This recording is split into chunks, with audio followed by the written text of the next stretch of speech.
and you said the key word is time. And what's how to manage that to be a 3-sport athlete is time management, right? And that's a good thing for a young athlete to learn is time management. Yes, you can do multiple sports, but you have to understand how to manage your time. And if you don't understand how to manage your time, then you got to cut it back, because then you'll get overwhelmed, too much pressure. They're pulling me this way, they're pulling me that way. Okay, gear it back. Let's just focus on 2. That's okay, right? But you can still go out and, Welcome to Girls Gone Gritty, and we are in Bring It On Studios today with a very special guest. In fact, Val, also known as Valentine, was probably the best present that anybody could get on Valentine's, much better than flowers and chocolates for his mom. And a little glimpse, if people know who he is, he's, 6'3", 285, gigundo human, but a big mush, a lot of bark, very little bite, unless somebody needed to really have an important sack or a tackle, then, But anyways, we would like to introduce Val Barnaby in the house. Welcome to Girls Gone Gritty. Thanks for having me. I've been following you for a while, so I'm happy to be on. So good to have you, Val. I mean, we've all been graced by your presence in a lot of different aspects. I know Farley can talk to you about your girls and your training and ESSA sports and just your whole mantra. So, I mean, tell us a little bit about who you are and what got you to where you are today and what you lead with.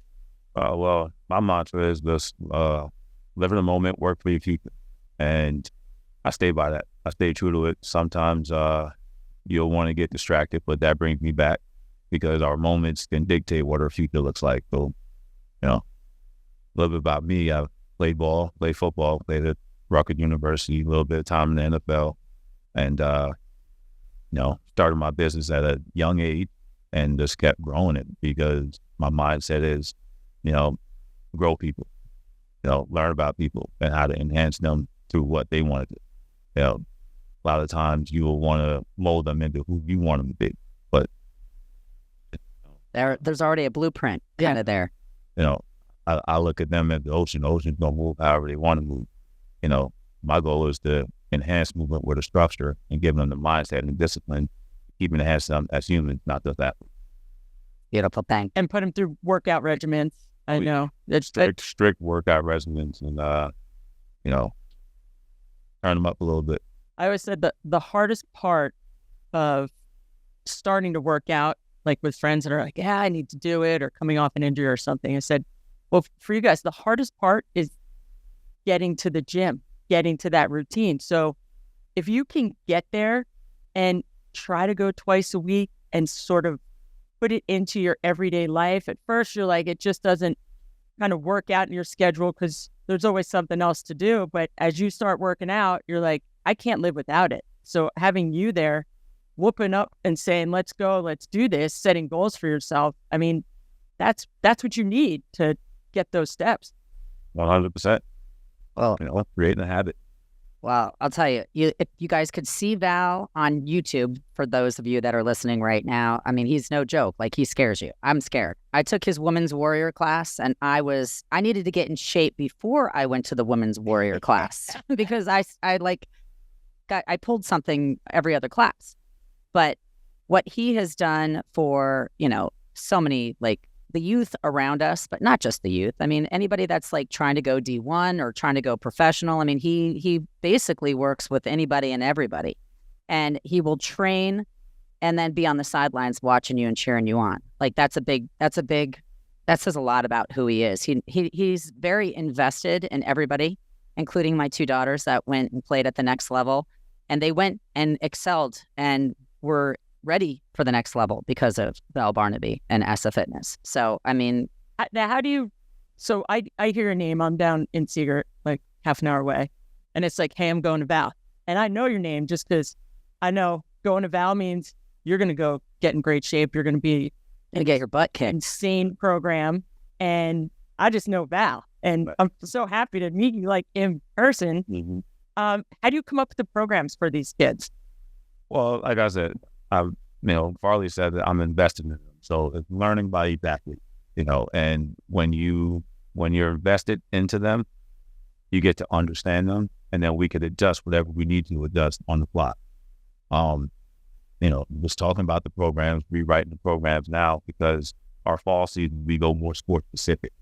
So each sport has its own style of workout because we need to enhance them through their movements. So one of the big things is understanding the sport. Take lacrosse, for example, is a very big rotational sport, and you got to have power. Right? So now I got to mix and match that and put that into their workout so that way they're getting that on a day-to-day basis, and not every day is going to be the same. So it keeps my mind going, but it also makes me want to teach them more. Now learn about them more because, okay, you can't do that right now because you're not ready for that phase. Let's take it a step back, do it this way. So everything's adjustable, just like a game. Right. And how do you structure it? Do you go sports specific? So now it's ball, and you have soccer, you have football. I mean, each athlete is individualized, I guess, the whole program. So with that being said, we have an in-season lifting program, where the athletes come in that in-season, we already did our lifting. Now we have to maintain what we develop in our off-season. So now we have to give them their in-season lifting program. So roll out the whole in-season lifting program. It should take you about 35, 40 minutes with 15 to 20 minutes of flexibility. And then they got all their recovery, normatech legs, whatever you need. So if something's off, we need to go ahead and say, okay, let's fix that now because we don't want that to linger and affect you down the road 2 weeks from now. He definitely understands injuries. So my kids have been injured, and he's actually even loaned us a Normatec set of legs because mine wasn't working.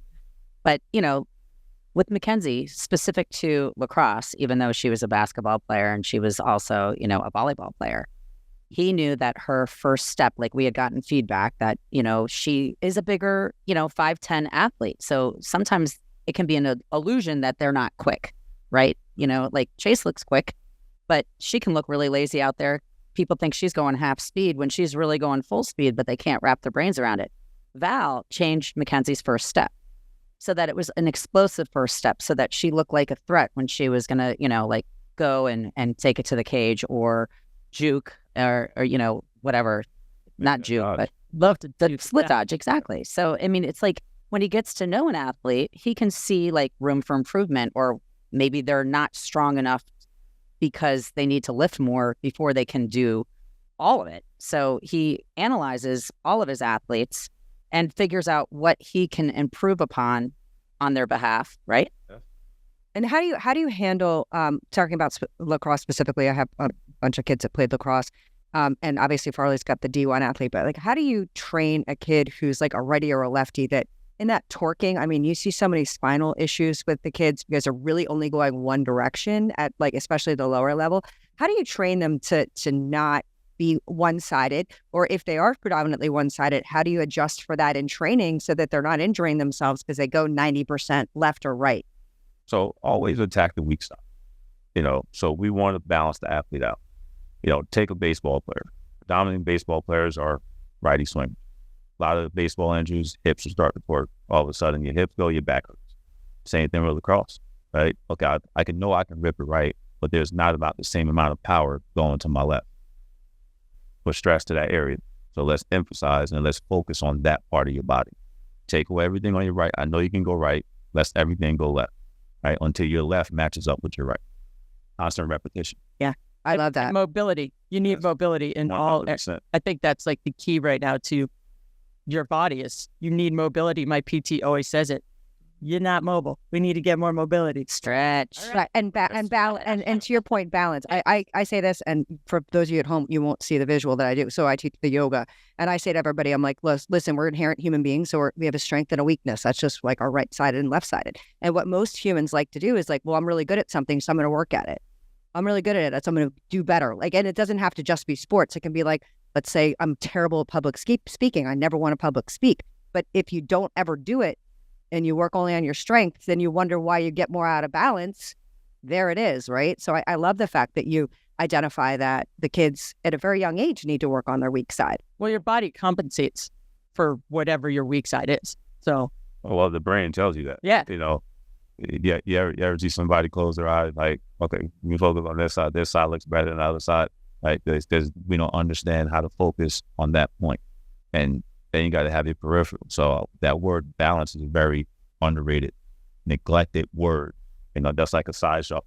Right? We neglect that side shuffle in every dodge, everything we do. But now they incorporate it into every single drill. That side shuffle is a very dangerous dodge because you get to control multiple people. Right? That word balance, we need balance throughout everything we do. So speaking about that balance in what you do, and you talked about sport-specific training, which I totally understand and agree with, but how do you see like the 3-sport athlete, like has that changed over the years? Has that gotten better? Has that gotten worse? Are you What's for your it? view on it? To have an athlete play 3 sports, Yeah. of course.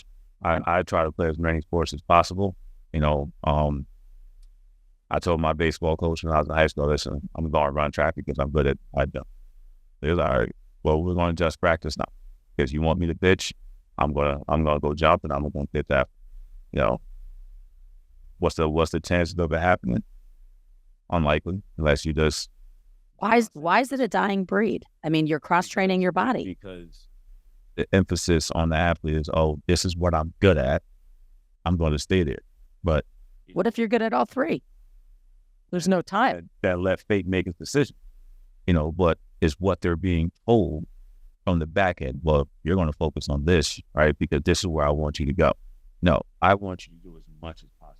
There are a few coaches in this area, and I'm not going to name names, where I had a child that loved basketball. She was really good at basketball, but she didn't have time to play, AAU. At the high school level, this person already is like, no, if you're not playing AAU, you're not going to get on the court. It's very true. RBC, baby. I'm understanding that, I played basketball and football season when I was in high school. Yep. All right. When I was in basketball season, I was lifting for football season. All right. And I was training always. I would work out before games. I had a regimen. I've been this way since I really got serious. And I always put my part on soccer. And I don't play soccer. But I'm with you. Yeah. I had a child that played 3 sports at RBC, and she was penalized for not being an AAU player. So she wasn't allowed to play. That's because it's a money grab. We've talked about it's like stupid.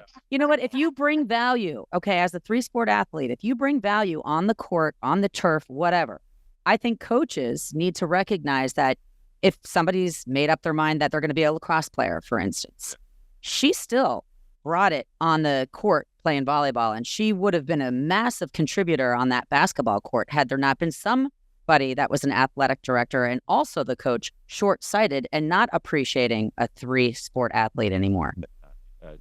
Because each sport brings its differences, but you take a look at lacrosse and take a look at basketball. We run pick and roll. Basketball run pick and roll. Oh my God, you're a much better lacrosse player if you play hoops. 1,000%. You have to understand the concept. There's one ball, and you got to understand how to clear it, move it, and move off ball. That's why I made it mandatory that my girls had to play basketball, except for that one instance where this kid would come home, because this person that I'm talking about was a spirit breaker. I allowed her to decline, and I think she actually started coming to you every day after school. Yeah. No, but there's we put those movements. Yeah, but the time constraint. We go to Vermont for the winter, and for soccer, Didi was put on a different team because a lower team. I have a 9-year-old. The money grab. Yeah. I mean, it's true. For soccer, but she's also a skier. We moved to Vermont for 3 months during the winter, and they said no because you're not playing all year. You're going to a different team because they want you all year. I said, look, I did every sport in the book. And I'm still doing it. I'm still pushing it. And I want her to do lacrosse in the spring and soccer's in the fall. And look, you get overuse injuries are left and right. No one ever had Tommy John surgeries when we were growing up. No. And now you're like, wait, I go to PT. I'm like, there's so many high school kids. There's grammar school kids with ACLs. I'm like, there's something wrong. There's so much emphasis on one sport and understanding that the movements. That's why I like change. You gotta have change, and you gotta have time away from the sport. It was always my thing. When I got done playing, I literally took a month off. Where I said, I'm gonna work out, but I'm not doing anything football specific where I'm hitting somebody because my joints needed that break. Sure. You just want to crave it. you want to go. I want to go back. Like, I can't wait. My kids started out as dancers with your wife as their dance instructor. I mean, so it's like, you start out dancing. I think everybody, like, didn't they always say football players should take ballet? My dad did ballet. Mobility and being limber. But we started out on that path where we danced with Jolene a lot of dancing. And then my husband's like, whoa, we got to like take the rolling rack and go that way because now we're going to focus on the sports. And that's what we did. And we were all about the 3-sport athlete, hoping that we would, dodge bullets with regards to injuries. Yeah. And we kind of didn't. But I think if you say to everybody a 3-sport athlete is like gold, maybe people will hear it again. Well, yeah. I mean, I tell the athletes do as much as possible. Don't just be one dimensional because you never know what you're going to be good at and you never know what your future is going to become good at. Each sport you can play year round. Your future is going to be your kid. And you have that mindset to work. No matter what sport you play, you're going to try to be good at because you want to be good at, and then, I tell the athletes, go do as much as possible. I want you to do that. Yeah. Is it bad for me as a gentleman? Yeah. But, they're doing something that they want to do. I don't control. At what age do they have to pick? When you get to about 20-something. I know, but it doesn't seem like that. No, it seems like it doesn't feel like that. You can't make it because you have another obligation. You have this, and sometimes you get forced out of a sport. But that's where you find your grit. I think to Val's point, grind it out. That's where you figure out. I mean, and I do think that if you have some coaches that are open to it, they will let you do more than some will. Like some will let you, okay, yeah, I wanna play this in the off season, and that's what I'm doing. But I also think that the kid has to come to the coach and say, this is what I'm doing, take it or leave it. Like you got to be that strong about it, because I think the other thing is coaches are like, listen, I don't want to divide my time if you're not serious about both. Like if you're kind of half in and half out on my sport, like that's not going to work either. But if you want to do two things really well, I'm going to figure out a way to make that happen. High school, you should be able to. Only if you're good. If you're not good. But how do you get good if you don't do it? How do you get good if you don't do something? Well, and you said the key word is time. And how to manage that to be a 3-sport athlete is time management, right? And that's a good thing for a young athlete to learn is time management. Yes, you can do multiple sports, but you have to understand how to manage your time. And if you don't understand how to manage your time, then you got to cut it back, because then you'll get overwhelmed, so much pressure. They're pulling me this way, they're pulling me that way. Okay, gear it back. Let's just focus on 2. That's okay, right? But you can still go out and, let's say you just want to focus on, baseball and football, all right? But you're really good at basketball. You can go play that whenever you want. Basketball is one of the sports where I can go outside and I can shoot, I can dribble, I can mimic a game in my head at any point. But it's the competitive aspect. I got my friends, I can go play. But my mindset is, okay, this is what I want to do with these 2 sports. And I'm going to let it take off. Right? So you got to understand yourself as an athlete, and you understand how to manage your time. And get the fundamentals as far as strength, conditioning, and that's why everybody goes to you. Oh, yeah. Because then you get the whole body, mind, and soul. Yeah. Because that's what you need. Well, that's the other component nowadays, that you have a strength coaches, us performance coaches. You want to add that in as well too. So now you got to understand. Damn, if I had all that available to me when I was, an athlete, not that I'm not an athlete, but I would have excelled even more. I didn't have a Val pushing me. I wasn't, coached by a former professional volleyball player or, somebody. It's like amazing that these kids have access to people like you, and the coaching, I feel like the level of sports have elevated so much that's why it's year round, and it's very hard. Like you can play you can be a 3-sport athlete in high school, but you can't play on 2 club teams. It's kind of impossible. I had a soccer lax girl, and she loved both. We had to say sayonara to soccer at an early age because lacrosse was becoming her thing, and she was forced to make a decision. So it's earlier than you think, and it's earlier than you want. Or if you can't make the decision, and now you're not on the club team, the premier club team of whatever it is that you're playing, the problem is you can get kind of overlooked, or maybe you're not on the team that's going to command the most attention on the sidelines. And if you're not playing against the top because you are the top, then you're like, where? So it's a game. And it 100% is. But once again, you got to live with that decision, and whatever decision you make, can't go backwards. You signed that contract without even signing it. You said it to yourself. You looked yourself in the mirror, and you made that decision that this is what I want to do. Verbal commitment to myself. 100%. And there's going to be hard days. There's going to be moments where you're like, oh, I really suck today. But then again, you got to think, no, I don't, because I made a decision. I had one bad. Watch it. How was working in the NFL? How'd you like that run? Right, Rutgers. The transition from Rutgers to the NFL, it was fun, but we practiced at such a fast pace when we were in college, and it was just like boom, boom, boom. You get there, it's like everything slows down. But some people might find it to be the opposite, where everything speeds up, and I'm just like, I don't know. I'm learning, and it wasn't a big difference. No, it was fun though. It was fun. It's a good run. I've worked for Fox Sports, so we covered the Broncos, and I loved interviewing football players and just being sidelined. But it's collegiate going to compared to NFL. It's pro levels. I just look at training facilities when I would go to different college campuses in Colorado, and then here at Broncos Stadium. You wonder what is the difference. As far as exercising. And did you take a lot back from the NFL and be able to incorporate it into your programs that you're doing? 100%, especially the business side of it. You have to grow as a young man rapidly fast. Yes, you have your agent, but you gotta be able to voice your opinion too. And running a business, it can be easy, it can be challenging, but either way, you got to do it because this is what you want to do. And when you're in that limelight of the NFL, it's like, okay, I see it. I'm seeing how it's being ran. I'm learning. No, I wouldn't have did that way. Okay, I can do this way. And then it's like two completely different things. I'm a people. Were you treated as a human at the NFL, or were you treated as an object that could excel? Back to the money grab.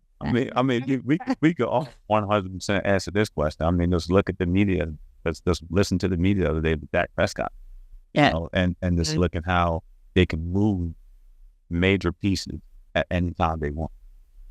But that's what it is. It's what you signed up for. So you got to understand that part. Some people like it, some people don't. Yeah. Right. Well, then at what point did you go and say, you know what, I'm going to open up my own studio and I'm going to find my own direction and help others? This was way before I even decided to go that way. Yeah. I've been helping people. I started out with Special Olympics, and I started working with the kids in my town when I was a young age. And I latched on to my rec program that was there and just giving back. And where was that, Val? I'm sorry, I don't know where you're from. In Franklin Township. Oh, right. So just giving back and just being more present in town at a young age and helping the young athletes. So you stayed like Jersey true, through and through. Oh, yeah. Franklin Township is right near Rutgers. So you went on the other side. Right on the side. Yeah. I grew up right close to that. And then from doing Special Olympics, then what happened? Just, like I said, just working with the people in town, and people see me out there training and the adult team, help my son beat up. Or okay, all right, we'll do this. And then I built my first gym on my property up there in Franklin Township, and it brings back memories. You go back up there and you see it, and it's like, okay, well, this is where it all started. If you build it, they will come. Now we're here and we're just rocking. And you're like proud because you can watch a lot of your athletes do what they do on TV and understand like, wow, I invested a lot of time in this person and they're kicking it. It's like an amazing, a very rewarding, a lot of work. But the biggest reward is seeing them create their own. Yeah. And seeing them say, okay, now you're understanding what I'm talking about. We talk about life after sport. Yeah, mental health. It's not just sport. Like, what are you going to do when you got to walk report to 500? Put your head down. You're going in for them. You're going to put your head down, or you're going to be in that interview. One of these NFL players, they're barely looking at you, right? Or you're going to put your head down, you're going to fumble any words, or you're going to go in there and own stuff. Or you're going to go in there, and had the mindset, he dominated this kid. You're already been in the arm. You're already been in the front of a big stage. And had to perform and made some mistakes or had an off day. I look at these U.S. Open players and I am just like, wow, not only are they thoroughbred athletes, but they are mental freaking magicians. I mean, you have to turn it off if you make a mistake and not let it like suck you in and beat yourself up. I felt so badly for that one match. There was a kid that was, I think, ranked 24, Jack Draper, playing Sinner, who was ranked number 1. Jen and I were there. Didn't realize that the poor kid was struggling from anxiety because, he couldn't believe it. Like, I'm here. I'm in the final 4 of the U.S. Open. And the anxiety of him kind of like going backwards from, set to set, he started vomiting. And he was vomiting on the sidelines. He puked 3 times. And I was like, we had no idea until afterwards we read the story that his nerves started to take over. And I mean, how do you train your brain? Bring them to their breaking point. Put them in that situation before they get, anxiety is a very, very, very touchy subject because, every athlete has it. We have that anxiety before a game. Like, okay, we don't know what's going to happen. Like, you're rolling the dice every time you step out there. You don't know, if you're going to take a wrong step or something like that. But if you prepared yourself for anything, let's go out there and have fun at that point. And you said you got to be able to turn that switch on and off. Not a lot of people can turn that switch on and off. And you got to understand that I'm in this moment, block everything out. Yep. Block everything out. My senior year in college, we're playing Buffalo, and I often like, why am I often just anxiety? I was, trying to keep up with everybody else in the nation. I'm like, why am I trying to keep up with everybody else in the nation? Right? I'm fighting for the 1 to 5 spot for the top 5 players in the nation in sack. I'm just like, there's no way I'll get this. We're just gonna play the game. Every time I put my hand on the ground, it's 3rd down and long, I'm trying to go kill this quarterback. And I realized this is the mindset. And I got to trickle this to all my teammates. I was losing sight of us as opposed to me wanting to be self in that moment. Yeah. Kill a guy. Kill a quarterback. Oh, yeah. And that was so present, so focused on like whatever your goal is. And I was remembering gasping for air and I couldn't catch my breath. I'm just like, hey, and the trainer was like, you're having high anxiety. Like, calm down. I'm just like, I'm calm. But really, I wasn't. And you got to have that switch. And not a lot of people have that switch that can just say, okay, let's just play this game and have fun. But there's days that I would be at a ski event or you'd be training and you ski a line and you'll nail it. It like flawless. You'll go back again, you'll ski that line and all of a sudden something gets you and you're so gripped. You're like, I don't think I could huck that cliff. Like, even though I just did it flawlessly, and you second guess yourself. Yeah, you're in your head. And it's still, you're like, okay, well, I just did it. I have to turn that on and say, I got this and just send it. But you can definitely, your mind, I think that takes over everything. I always say, 85% mental in a sport and 15% of physical, because you already have that capability. You're already at the top of your game. So your mindset overtakes it all. If you've already done the work, to your point. If you've done the work, that's the point. When you get put into that situation, then the mental piece comes in, to your point. I totally agree. And it's so hard because how do you prepare for something you've never prepared for, right? So you've got to do all of that stuff. And it's not just working out with Val, right, Val? It's the stuff you do behind the scenes. It's the way you ate this morning, the way you took care of yourself, the way you talk to yourself, like the self-talk, is huge. If you don't believe in yourself, how can you get anybody else to believe in you, right? That gotta be careful in those moments how you talk to yourself, right? How you treat yourself in that moment, because you might try to do something outside of your character. You hear like, I suck. Yeah. God damn it, I Smashing suck. rackets. Yeah, like you see it. Don't stop. You got this. Right. Yeah.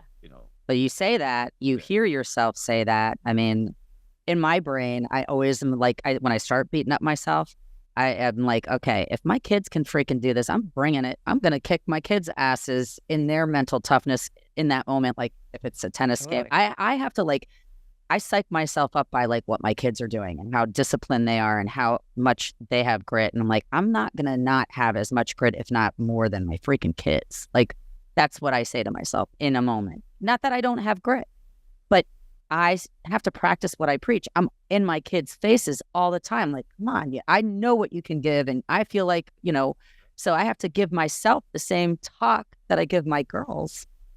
And that's my the brain. importance of coaching too, right? I mean, you deal with a lot of really great coaches. I know you align yourself with a lot of great organizations. How do you decide who you align yourself with? Does it have to do with your mantra? Like talk to me about that. I mean, everybody and everybody. I welcome everybody. I watch this thing, and they trust people trust people for who they are. If they tell you who they are, they're gonna show you who they are. That they are who they are, and it is what it is. Don't feel a certain way when they try to do something hurt you. But with the coaches that I align myself with, they align themselves with me too. It's just like I go down and I work with Point Barrow. Stop is awesome. His mantra is different. I got to go ahead and feed and fit myself into his system. I got to learn. I got to rock with him. I got to rock with his team because I got to preach what he's preaching, but also add my twist to it. Mm-hmm. I go out to North Brunswick, I got with Coach Saipad's team. He doesn't have to talk to me because I already put myself in that situation with him. So I understand what they're going through. I understand, okay, hey, we're here, we're winning. We can't stop now. Somebody wants to come knock us off. And I got to make sure I address the kids the exact same way. Same thing. I went out to Pennsylvania and worked for the swim team this past weekend. And the kids rocked it. First time meeting them, I said, listen, let it go. I don't know you, you don't know me, but you're going to learn about each other real fast. Working with the state police, you get different people in front of you, different energy, but at the same time, still energy. So you got to understand your audience and just, put yourself in this situation. For that young man that was having anxiety here, what I would say to him in that moment is take a deep breath, block everything else out. Because you and that person, you're staying in the moment. You got to have a short-term memory. Got to have a short-term memory. If you turn that racket the wrong way one time, just don't do it. Learn from your mistakes on the fly. The thing about football, you got 4 to 6 seconds to play.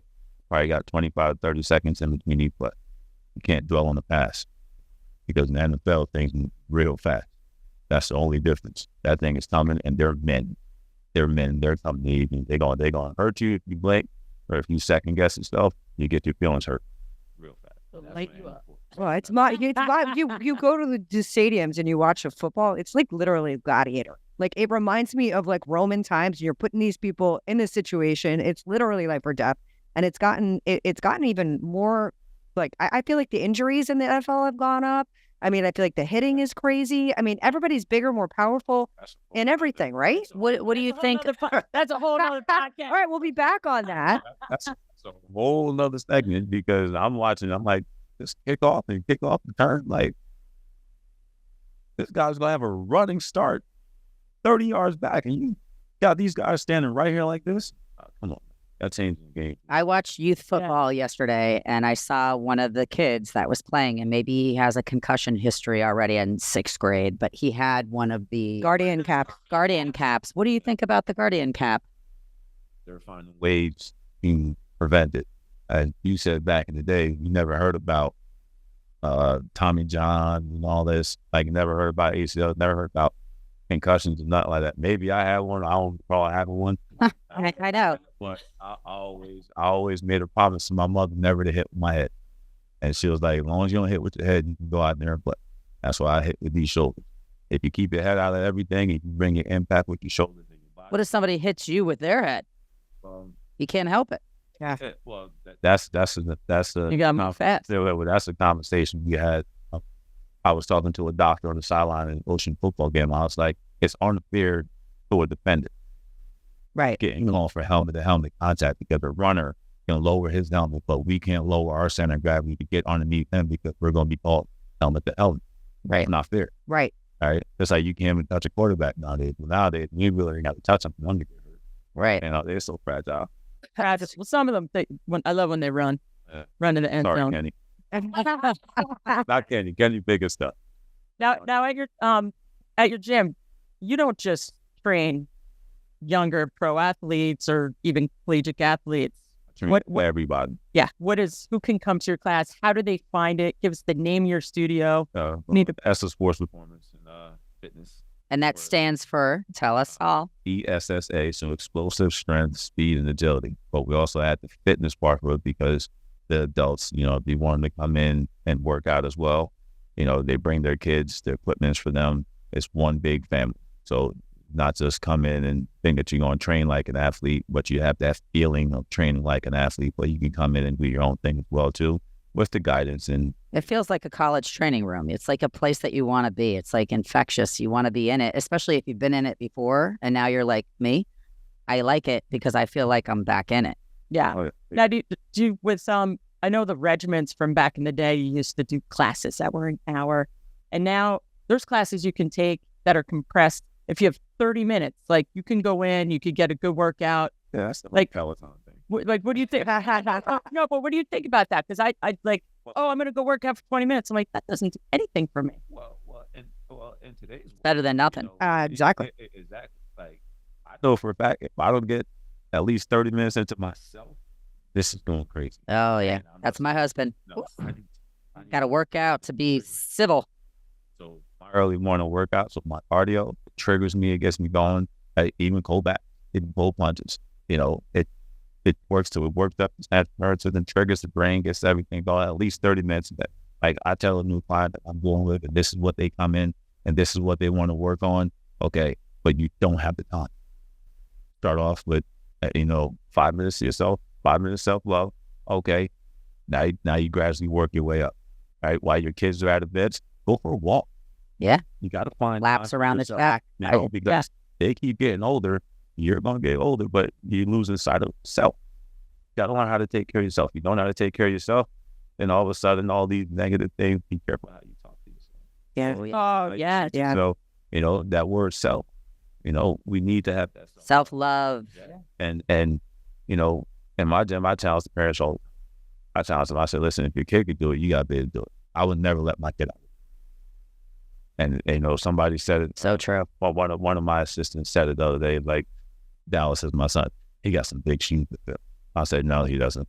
I don't want him to walk in one shoe. He can follow my steps, but don't try to walk in one shoe. Right. He's not me.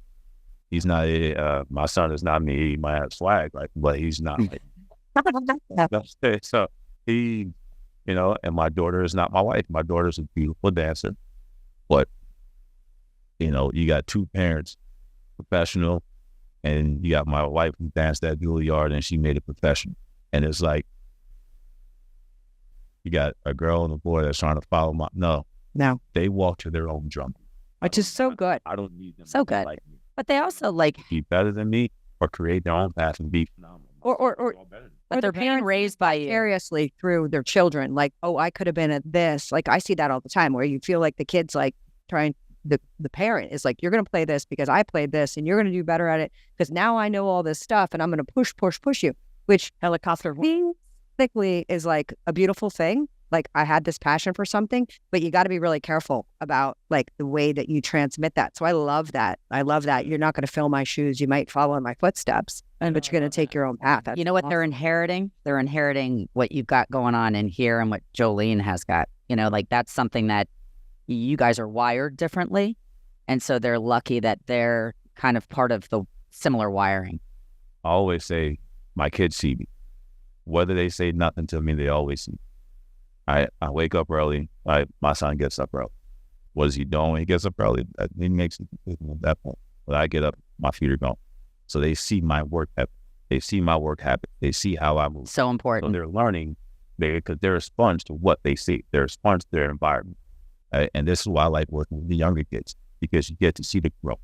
If I get a kid that comes in, he's an All-American, he or she's an All-American, they're stubborn. They're not going to want to take that direction unless they're open to being coached. And you have to be coachable in every single You can aspect. always get better. I was being coached coming in on developing this new vat of motivational speaking. I'm not perfect. That's why I allow myself to be coached. I learn from everybody around me on a day-to-day basis. I am always learning. I love to learn. I love to always work on things. If we're not growing as adults and we're just stagnant, I mean, there's room to grow every single day. You're either growing or you're dying. That's it. And is one or the other. Did I hear you're starting a podcast? Well, working on it. Okay. You know, I didn't know if we give a little plug. I am so fidgety, and you know, I like to be out and this. You're not going to be trapped in a studio. It doesn't feel trapped. You know why? I'd much rather say mic me up and just grab it. We just grabbed everywhere. We did. We're hanging on. We did. And we really want to thank you for being on Girls Gone Gritty. You made it such a special episode. And Jen Farley and I'm Darian, and we want to have you back, and we want to hear more motivational. I definitely thank you for having me. It was fun. Yeah. They'll charge Once up. again, give everyone the info, where they can find you, how they can find you. ESSA Sports Performance and Fitness, 31 Park Road, Tinton Falls, New Jersey.